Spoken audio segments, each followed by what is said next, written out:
इच्छा, आशा, अपेक्षा, आकांक्षा, यही सब मानव समाज के चालक होते हैं। नहीं, यदि कोई आपसे पूछे कि आप कौन हैं, तो आपका उत्तर क्या होगा? विचार कीजिए।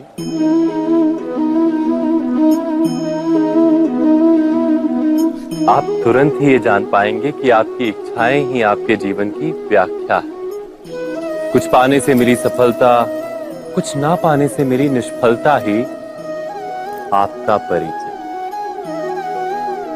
अधिकतर लोग ऐसे जीते हैं कि स्वयं भीतर से मरते रहते हैं, किंतु अपनी इच्छाओं को नहीं मार पाते। इच्छाएं उन्हें दौड़ाती हैं जिस प्रकार मृग तृष्णा मृग को दौड़ाती। परंतु इन्हीं इच्छाओं के गर्भ में ही ज्ञान का प्रकाश भी है। कैसे? जब इच्छाएं अपूर्ण रहती और टूटती, तब वहीं से ज्ञान की किरण प्रवेश करती है मनुष्य के हृदय। ना, ये कथा नहीं है केवल इच्छाओं के संघर्ष की, नहीं है केवल महत्वाकांक्षाओं से जन्म लेने वाले भयावह रक्तपात।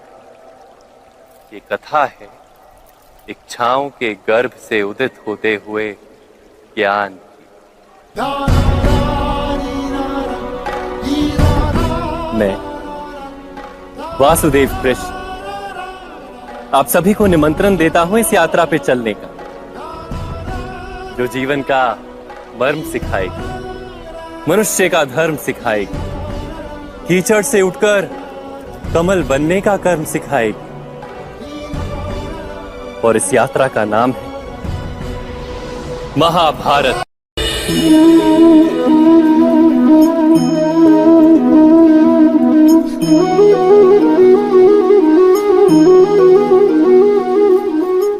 संतानों के भविष्य को सुख से भरने का प्रयत्न करना, यही हर माता पिता का प्रथम कर्तव्य होता है, जिन्हें आप इस संसार में लाएं और जिनके कर्मों से ये जगत आपका भी परिचय पाएगा भविष्य में। उनके भविष्य के सुख की योजना करने से अधिक महत्व और हो भी क्या सकता है। किंतु सुख और सुरक्षा,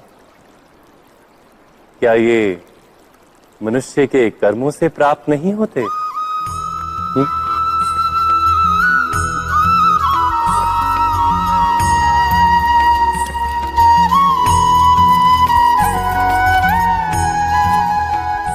माता पिता के दिए हुए अच्छे या बुरे संस्कार, उनकी दी हुई योग्य अथवा अयोग्य शिक्षा, क्या आज के सारे कर्मों का मूल नहीं? संस्कार और शिक्षा से बनता है मनुष्य का चरित्र। अर्थात माता पिता अपनी संतानों का जैसा चरित्र बनाते हैं, ऐसा ही बनता है उनका भविष्य। किंतु फिर भी अधिकतर माता पिता अपनी संतानों का भविष्य सुरक्षित करने की चिंता में उनका चरित्र निर्माण का कार्य भूल ही जाते हैं। वस्तुतः जो माता पिता अपनी संतानों के भविष्य की चिंता करते हैं, उनकी संतानों को कोई लाभ नहीं होता। किंतु जो माता पिता अपने संतानों के भविष्य की नहीं, उनके चरित्र का निर्माण करते हैं, उन संतानों की प्रशस्ति समस्त संसार करता है। स्वयं विचार कीजिए।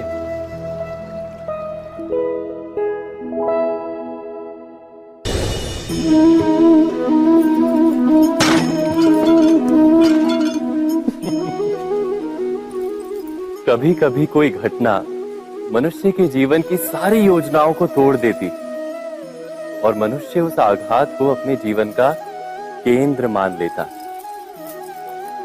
पर क्या भविष्य मनुष्य की योजनाओं के आधार पर निर्मित होते हैं? नहीं।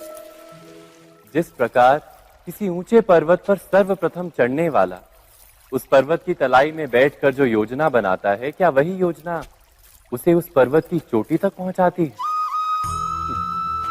नहीं। वास्तव में वो जैसे जैसे ऊपर चढ़ता है वैसे वैसे उसे नई नई चुनौतियां, नई नई विडंबनाएं, नए नए अवरोध मिलते हैं। प्रत्येक पद पर वो अपने अगले पद का निर्णय करता है। प्रत्येक पद पर उसे अपनी योजनाओं को बदलना पड़ता है। कहीं पुरानी योजना उसे खाई में ना ढकेल दे। वो पर्वत को अपने योग्य नहीं बना पाता, केवल स्वयं को पर्वत के योग्य बना सकता है। क्या जीवन के साथ भी ऐसा ही नहीं? जब मनुष्य जीवन में किसी एक चुनौती को, एक अवरोध को अपने जीवन का केंद्र मान लेता है, अपने जीवन की गति को ही रोक देता है, तो वो अपने जीवन में सफल नहीं बन पाता और ना ही सुख और शांति प्राप्त कर पाता। अर्थात जीवन को अपने योग्य बनाने के बदले स्वयं अपने को जीवन के योग्य बनाना ही सफलता और सुख का एकमात्र मार्ग नहीं। स्वयं विचार कीजिए।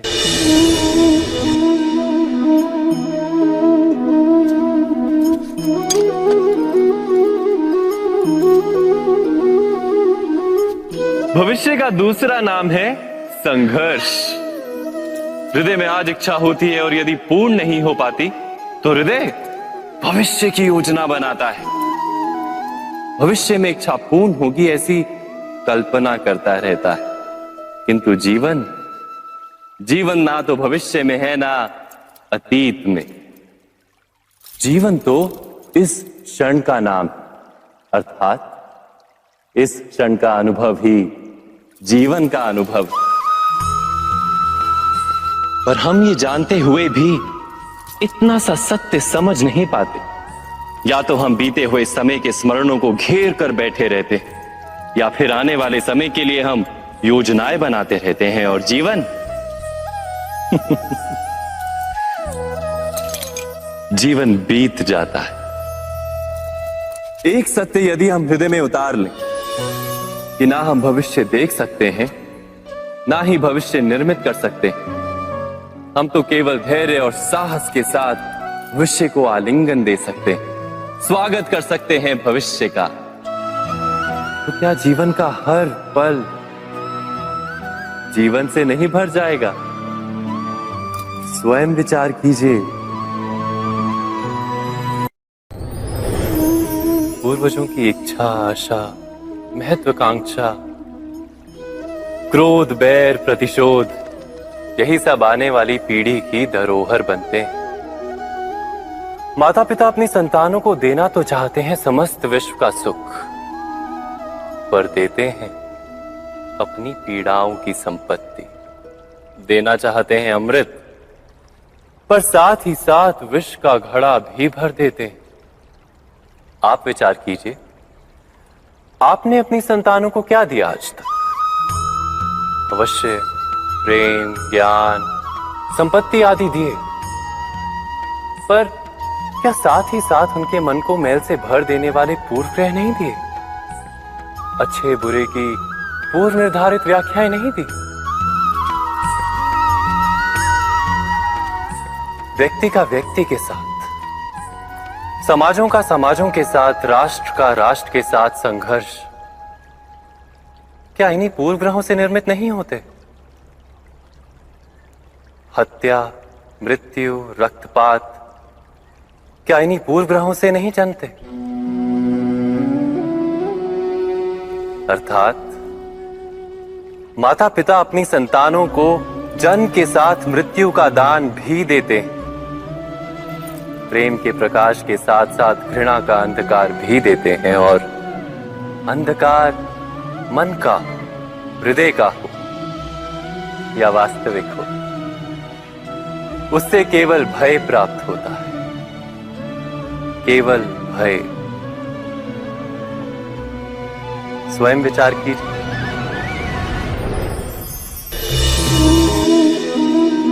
मनुष्य के हृदय में भय का साम्राज्य रहता है सदा। कभी संपत्ति के नाश का भय, कभी अपमान का भय, कभी अपनों से छूट जाने का भय। इसीलिए भय का होना सबको स्वाभाविक ही लगता है। क्या कभी विचार किया है, जो स्थिति अथवा वस्तु भय को जन्म देती है, क्या वहीं से वास्तव में दुख आता है? नहीं, ऐसा तो कोई नियम नहीं। और सबका अनुभव तो ये बताता है कि भय धारण करने से भविष्य के दुख का निवारण नहीं होता। भय केवल आने वाले दुख की कल्पना मात्र ही है। वास्तविकता से इसका कोई संबंध नहीं है। तो क्या ये जानते हुए भी कि भय कुछ और नहीं, केवल कल्पना मात्र ही है, इससे मुक्त होकर निर्भय बन पाना क्या बहुत कठिन है? अवश्य विचार कीजिएगा।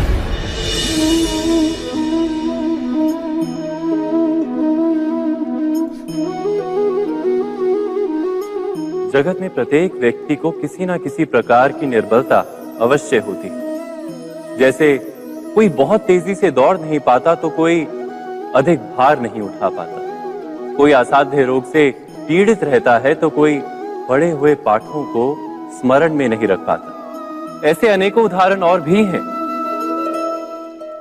क्या आप किसी ऐसे व्यक्ति को जानते हैं जिसे सब कुछ प्राप्त हो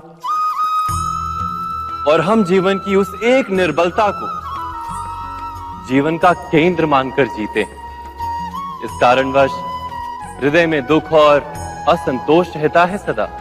निर्बलता मनुष्य को जन्म से अथवा संजोग से प्राप्त होती, किंतु उस निर्बलता को मनुष्य का मन अपनी मर्यादा बना लेता है। किंतु कुछ व्यक्ति ऐसे भी होते हैं जो अपने पुरुषार्थ और श्रम से उस निर्बलता को पराजित कर देते हैं। क्या भेद है उनमें और अन्य लोगों में? यह आपने कभी विचार किया है? सरल सा उत्तर है इसका।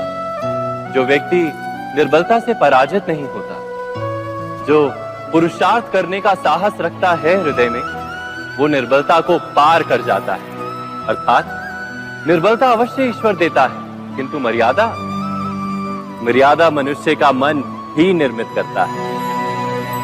स्वयं विचार कीजिए।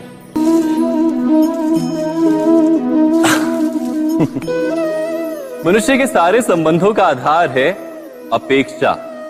पति कैसा हो जो मेरा जीवन सुख और सुविधा से भर दे, पत्नी कैसी हो जो सदैव मेरे प्रति समर्पित रहे, संतान कैसी हो जो मेरी सेवा करे, मेरा आदेश माने।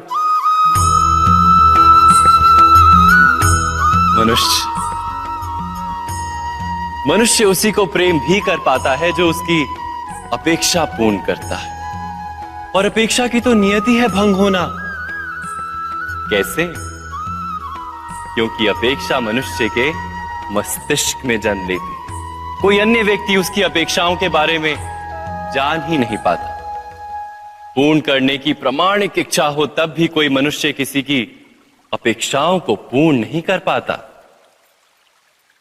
और वहां से जन्म लेता है संघर्ष। सारे संबंध संघर्ष में परिवर्तित हो जाते। पर मनुष्य अपेक्षा को संबंध का आधार ना बनाए और स्वीकार करे केवल संबंध का आधार, तो क्या ये जीवन स्वयमेव सुख और शांति से नहीं भर जाएगा? स्वयं विचार कीजिएगा।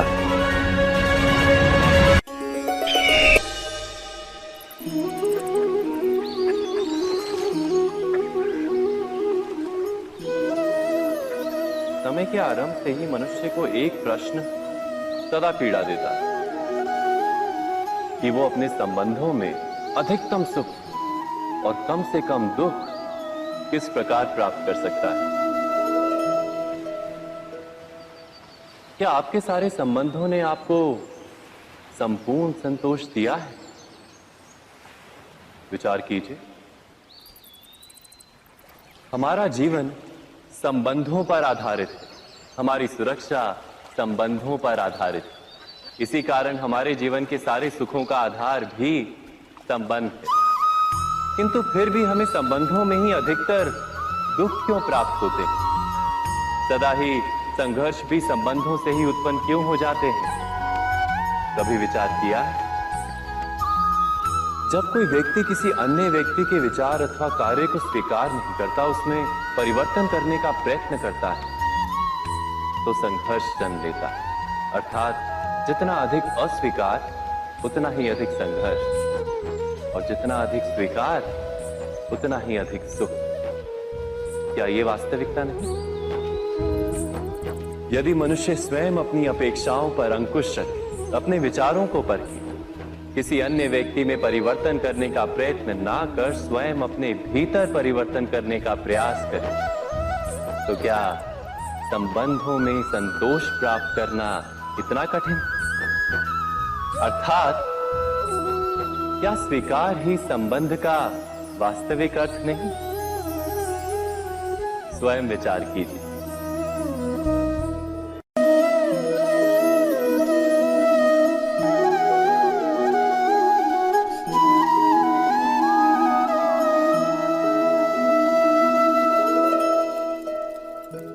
जब किसी व्यक्ति को किसी घटना में अन्याय का अनुभव होता है, तो वो घटना उसके अंतर को झकझोर देती, समस्त जगत उसे अपना शत्रु प्रतीत होता है। अन्याय लगने वाली घटना जितनी बड़ी होती है, मनुष्य का हृदय भी उतना ही अधिक विरोध करता है। उस घटना के उत्तर में वो न्याय मांगता है, और ये योग्य भी है। वास्तव में समाज में किसी भी प्रकार का अन्याय व्यक्ति की आस्था और विश्वास का नाश है। किंतु ये न्याय क्या है? न्याय का अर्थ क्या है? अन्याय करने वाले को अपने कार्य पर पश्चाताप हो, और अन्याय भुगतने वाले के मन में फिर से विश्वास जगे समाज के प्रति। इतना ही अर्थ है ना न्याय का। किंतु जिसके हृदय में धर्म नहीं होता, वो न्याय को छोड़कर बैर और प्रतिशोध को अपनाता है। हिंसा के बदले प्रतिहिंसा की भावना लेकर चलता है। स्वयं भोगी हुई पीड़ा से कहीं अधिक पीड़ा देने का प्रयत्न करता है, और इस मार्ग पर चलते अन्याय को भुगतने वाला स्वयं अन्याय करने लगता है। शीघ्र ही वो अपराधी बन जाता है। अर्थात न्याय और प्रतिशोध के बीच बहुत कम अंतर होता है, और इसी अंतर का नाम है धर्म। क्या ये सत्य नहीं? स्वयं विचार कीजिए। दो व्यक्ति जब निकट आते हैं तो एक दूसरे के लिए सीमाएं और मर्यादाएं निर्मित करने का प्रयत्न अवश्य करते हैं। हम यदि सारे संबंधों पर विचार करें तो देखेंगे कि इन सारे संबंधों का आधार यही सीमाएं हैं जो हम दूसरों के लिए निर्मित करते हैं। और यदि अनजाने में भी कोई अन्य व्यक्ति इन सीमाओं को तोड़ता है, तो उसी क्षण हमारा हृदय क्रोध से भर जाता है। इन सीमाओं का वास्तविक रूप क्या है? क्या हमने कभी विचार किया? सीमाओं के द्वारा हम दूसरे व्यक्ति को निर्णय करने की अनुमति नहीं देते, अपना निर्णय उस व्यक्ति पर थोपते हैं, अर्थात किसी की स्वतंत्रता का अस्वीकार करते हैं। और जब स्वतंत्रता का अस्वीकार किया जाता है तो उसका हृदय दुख से भर जाता है, और जब वो सीमाओं को तोड़ता है तो हमारा हृदय क्रोध से भर जाता है। क्या ऐसा नहीं होता?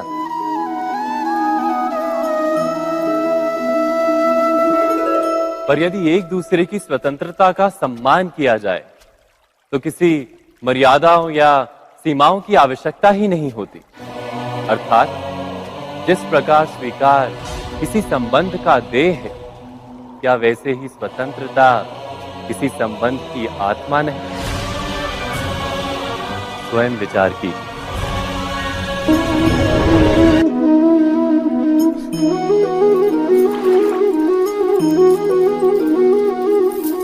पिता सदा ही अपने संतान के सुख की कामना करते हैं, उनके भविष्य की चिंता करते रहते हैं।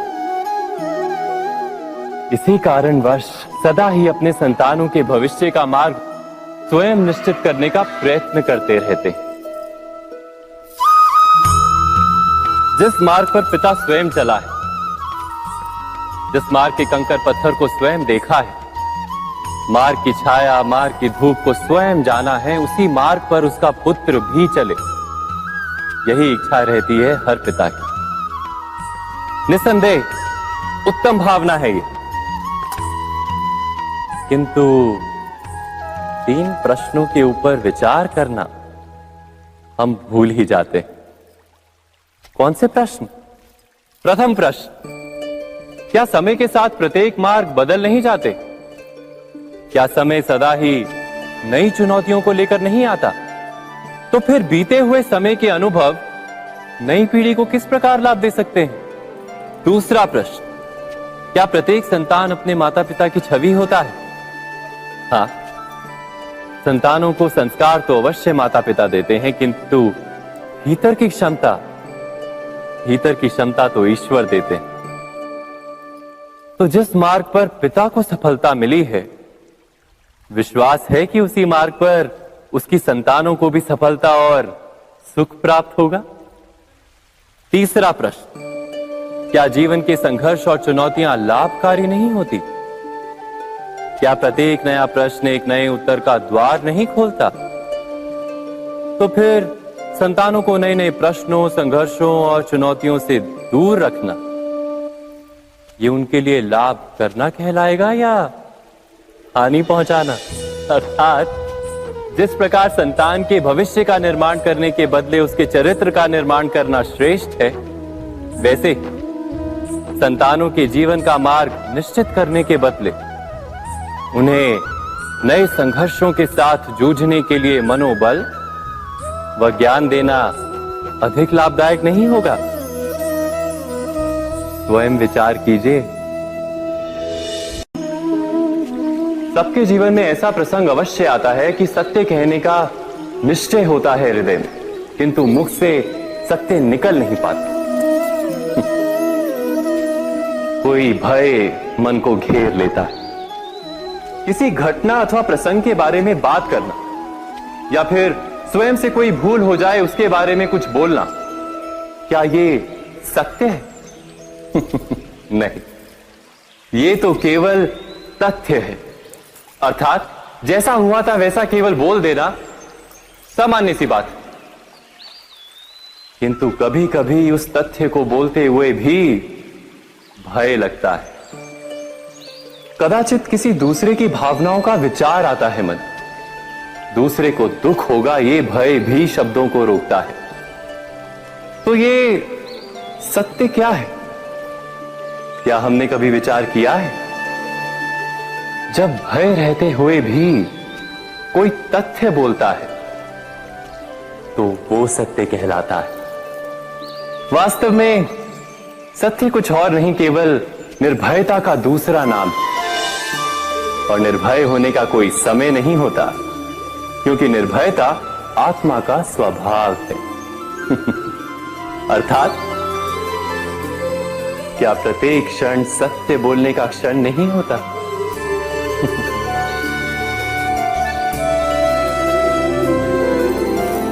स्वयं विचार कीजिए। जब भी किसी की आशा और इच्छा भंग होती है तो उसका हृदय क्रोध से भर जाता है। जिस व्यक्ति को वो अपना अपराधी समझता है उसे दंड देने का प्रयत्न करता है। पर क्या हमारी इच्छा या आशा का भंग होना क्या सदा ही किसी का अपराध होता है? इच्छाओं के अपूर्ण रहने के तो कई कारण हो सकते हैं। कुछ तो संजोग के कारण अधूरी रह जाती हैं और कुछ नियति के कारण। और कभी कभी इच्छाओं का स्वरूप ही ऐसा होता है कि वो पूर्ण नहीं हो पाती। बिना परिस्थिति पर विचार किए किसी को अपराधी मान लेना न्याय नहीं, प्रतिशोध है। न्याय का आधार तो दया है, करुणा है, और प्रतिशोध का आधार क्रोध, अहंकार।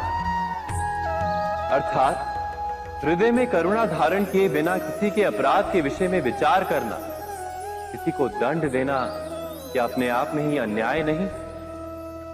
स्वयं विचार कीजिए।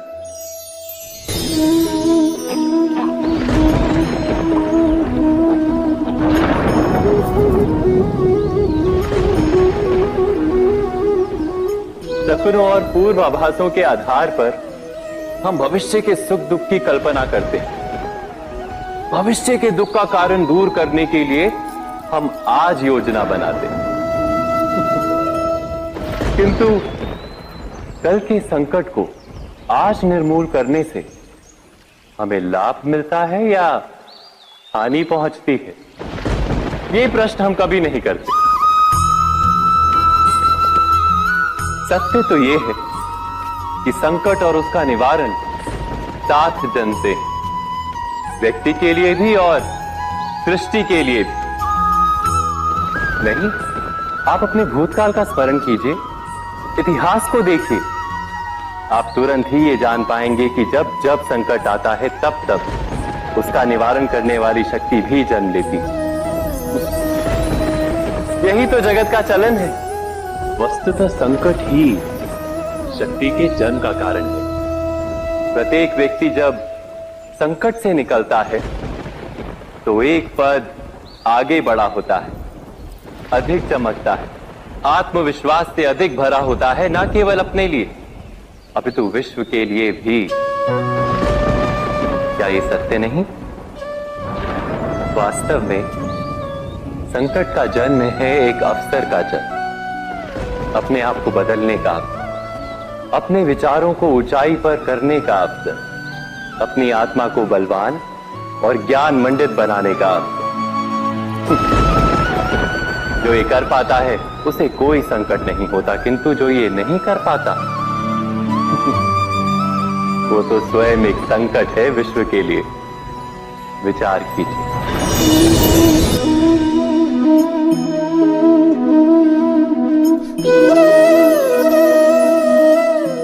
परंपरा में धर्म बसता है और परंपराएं ही धर्म को संभालने का कार्य करती हैं, ये सत्य है।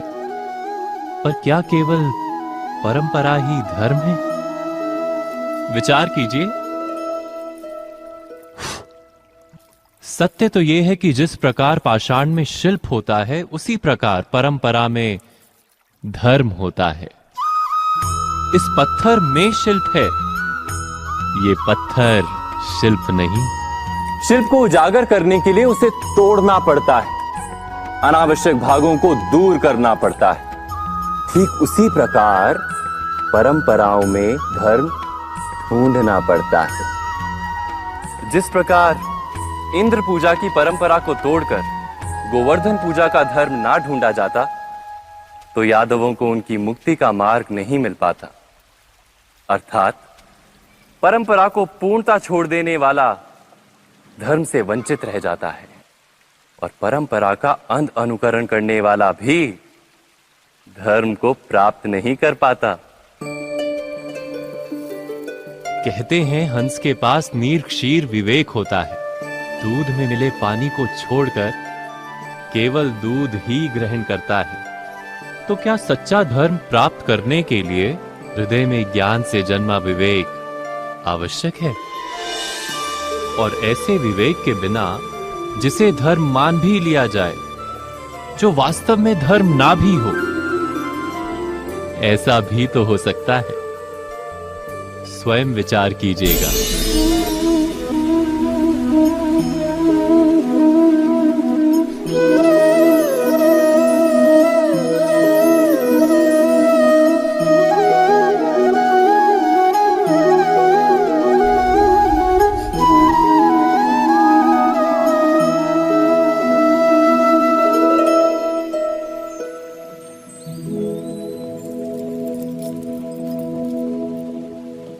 भविष्य के आधार पर सब आज का निर्णय लेना चाहते हैं। भविष्य में सुख मिले, भविष्य सुरक्षित हो, ऐसे निर्णय आज लेने का प्रयत्न रहता है सबका। आप अपने जीवन को देखिए, क्या आपके अधिकतर निर्णय के पीछे भविष्य का विचार नहीं होता? और हो भी क्यों ना, अपने जीवन को सरल और सुखमय बनाने का प्रयत्न करने का अधिकार सबका है। पर भविष्य तो कोई नहीं जानता, केवल कल्पना ही की जा सकती है। तो जीवन के सारे महत्वपूर्ण निर्णय कल्पनाओं के आधार पर ही करते हैं हम। क्या निर्णय करने का कोई तीसरा मार्ग हो सकता है? विचार कीजिए। सारे सुखों का आधार धर्म है और वो धर्म मनुष्य के हृदय में बसता है। तो प्रत्येक निर्णय से पूर्व स्वयं अपने हृदय से ये प्रश्न अवश्य पूछ लेना कि ये निर्णय स्वार्थ से जन्मा है या धर्म से। क्या इतना पर्याप्त नहीं? भविष्य के बदले धर्म का विचार करने से क्या भविष्य अधिक सुखपूर्ण नहीं होगा? स्वयं विचार कीजिए। व्यक्ति को जब उसके अपराध का दंड मिलता है, तब कभी कभी उस न्याय को देखकर मन कचोटता है। प्रश्न उठता है हृदय में कि जब वो अपराध हुआ था, तब व्यक्ति भिन्न था। उसके पश्चात उसने इतने पश्चाताप किए, स्वयं में इतना परिवर्तन किया, फिर उसे दंड क्यों मिले? पर जहां आघात होता है, वहां प्रत्याघात भी होता है। जैसा कर्म वैसा फल। यदि किसी को प्रेम दोगे तो सुख प्राप्त होगा, यदि किसी की हत्या करोगे तो मृत्यु दंड मिलेगा। जैसा कार्य वैसा ही न्याय। तो फिर प्रायश्चित और पश्चाताप का कोई मूल्य नहीं है? अवश्य है मूल्य। प्रायश्चित और पश्चाताप मनुष्य की आत्मा को बलवान करता है। आने वाले दंड को स्वीकार करने के लिए मनुष्य को तैयार करता है। अर्थात बिना प्रायश्चित के दंड स्वीकार करने का कोई मूल्य है? स्वयं विचार कीजिए।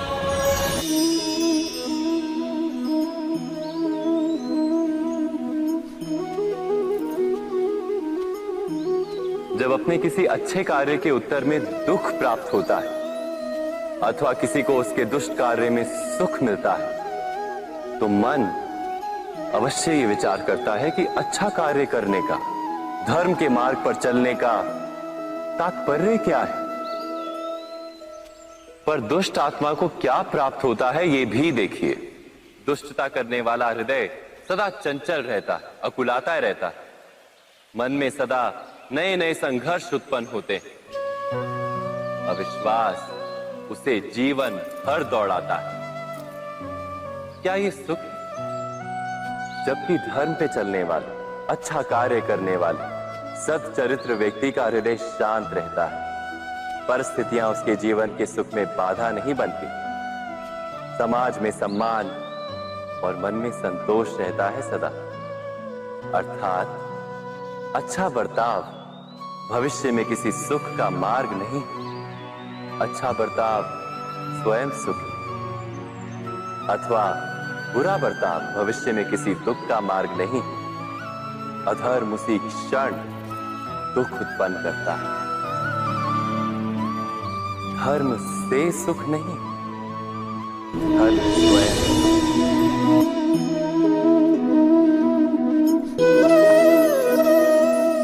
सत्ता की लालसा सबके हृदय को घेरे रहती है। प्रत्येक व्यक्ति अपना एक राष्ट्र निर्मित करने का प्रयत्न अवश्य करता है। फिर वो राष्ट्र गुरु राष्ट्र की भांति बहुत बड़ा हो या फिर अपने परिवार तक सीमित हो, वो सत्ता प्राप्त करने का प्रयास अवश्य करता है। किंतु सत्ता का वास्तविक रूप क्या है? क्या हमने कभी विचार किया है? एक मनुष्य जितने अधिक लोगों के जीवन को प्रभावित कर सके, जितने अधिक लोगों के जीवन की स्वतंत्रता पर अंकुश रख सके, उतनी ही अधिक सत्ता का अनुभव करता है वो। सत्ता का वास्तविक रूप ही है अन्य के जीवन पर स्वयं का प्रभाव। किंतु क्या वास्तविक प्रभाव प्रेम, दया, करुणा और धर्म से निर्मित नहीं होता। जब भी मनुष्य कठोरता और अधर्म से सत्ता प्राप्त करने का प्रयत्न करता है, तब वो दूसरों के हृदय में विरोध अथवा विद्रोह को जन्म देता है। और परिणाम कुछ इस प्रकार। हां, कुछ समय के लिए वो स्वयं को प्रभावी और शक्तिशाली अवश्य पाता है, किंतु वो वास्तविक सत्ता नहीं। यही कारण है कि भृगु और वशिष्ठ जैसे ऋषियों की आज भी पूजा की जाती है, रावण और हिरण्यकश्यप की नहीं। इस पर तो आप विचार अवश्य करें। सत्य कहा ना?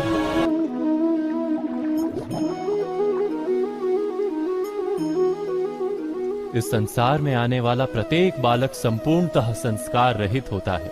उसके अंतर पर ना किसी अच्छे संस्कार के चिन्ह अंकित होते हैं, ना ही बुरे संस्कार के। अर्थात जन्म से बालक में ना कोई गुण होता है और ना ही कोई दोष।